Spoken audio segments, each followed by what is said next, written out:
Well, history is known for being a subject where there is a lot of content to remember, but especially in this GCSE course, a lot of it is about exam technique because there are certain types of questions which are a bit strange compared with other subjects. Okay, but there are three papers. Paper 1 is the thematic study in historic environment, which is the one which is about a long period of time and then zooming in on a smaller section. With the long period of time, for example, the crime and punishments from 1000 AD, which is 1,000 years, is a long time. And the important thing to remember with such a period is to understand how things changes and how things remain the same. Because some things are the same from the normal period to now, but there are other things which have changed greatly.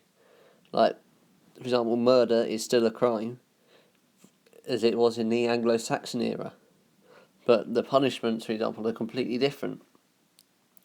And with the thematic study, there you have to know things in detail. And there is a bit of a strange question on it. It says, how would you follow up this source? Where all you need to do is say, this source says this, I'd like to say, okay, what about this? I know someone who's got a great source about this, who's a great source, a map or something, Charles Booth, we go for the Whitechapel one again. And then say, it would provide important details as to it was something else. Okay, paper 2 is the period study and British depth study. It's not great to put them both on the same paper because they can span huge periods of time. But there's one topic which ends in 1995 and another which starts in 1060, which means there are a lot of differences. But if you separate them out, they're in two separate booklets. Make sure you keep them separate like that. Okay, with the British depth study, there are three parts to the question, including to what extent, or whatever they call it now, how far do you agree? Which means that you need to be aware of what happened in detail, because they could ask you about anything from it. Then you got the Cold War, or the other whatever period study. You got Spain and New World, British America, the American West, conflicts in the Middle East. So with that one, you got to understand that the questions are a bit different as well, because you got the narrative account.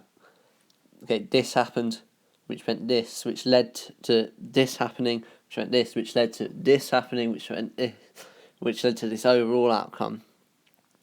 And another thing to watch out for is the time on it, because throughout the history course it's roughly an hour and a half, 1.5 marks, because every paper's between an hour 15, hour 45, and they've all got roughly 1.5 minutes a mark.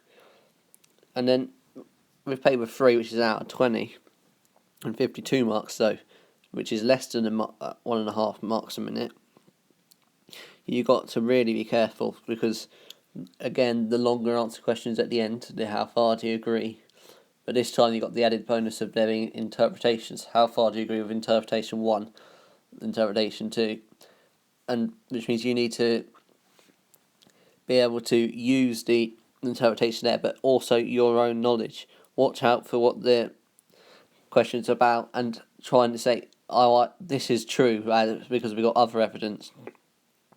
And you can still just use sources 1 and 2 with the interpretations as well, because they're often on a similar topic. As you'll find that this paper seems to be centred around the sole point in time. Like, for example, the one a couple of years ago was mainly centred around 1923 and then the Nazis' rise to power, in a sense. Of course the other topics as well, with Russia and the Soviet Union, Mao's China, the USA, from 54 to 75. You need to focus on what happens at the start, one's at the end, and make sure you're aware of each individual topic, as that is the way that it is organised.